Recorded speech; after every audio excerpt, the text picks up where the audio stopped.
I woke up to the sound of keys rattling in the front door at sunrise. At first, I thought I was dreaming. Then I heard her voice, Emma, softly giggling, muttering someone's name I didn't recognize, stumbling as she tried to get the door open.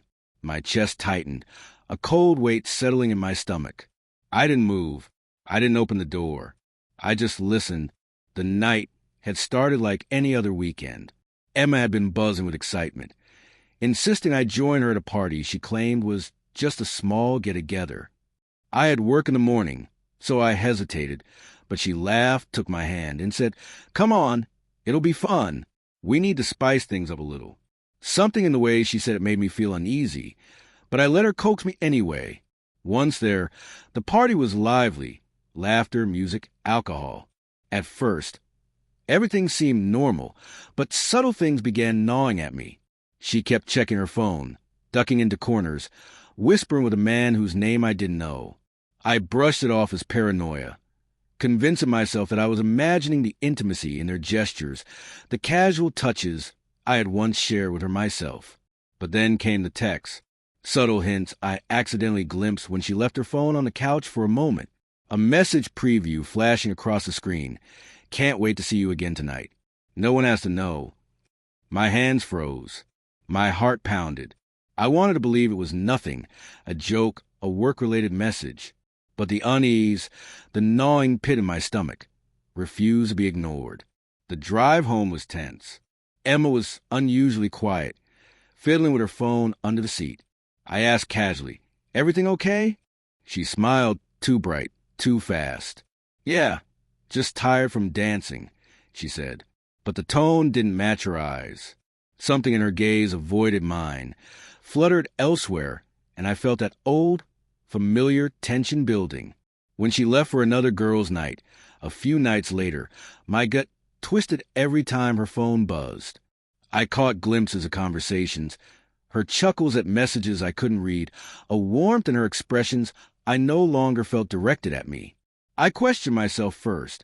Was I being controlling, paranoid, or had I finally started seeing something that had been there all along? That morning, hearing the keys rattling, I knew I didn't need proof anymore. I could picture her laughing in his arms, the smell of alcohol and perfume clinging to her hair, the warmth of another man pressing against her like a betrayal carved into every part of my memory. I didn't move when she finally fumbled the lock and stumbled inside, half aware, half drunk. She called my name softly. "Honey." I stayed in the bedroom, silent, letting the moment stretch. No anger, no words, just a realization that the life I thought I shared with her had fractured in ways I couldn't repair. My love for her was still there, buried beneath a tidal wave of disappointment, grief, and heartbreak, but I had to protect myself first. She stumbled into the bedroom, eyes wide, trying to focus, trying to reach out. "Why didn't you?" I held up a hand.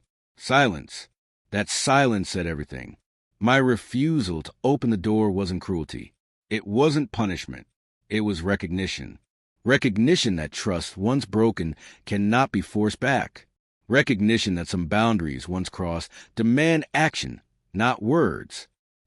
She started, tears pooling, shame spilling across her face. "I'm sorry.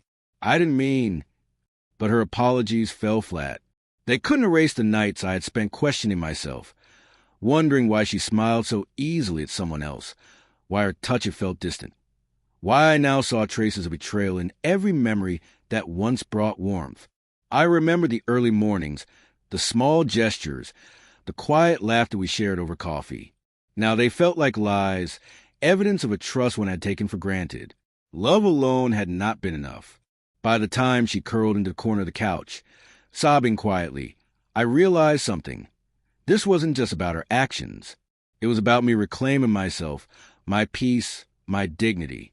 I didn't yell. I didn't scream.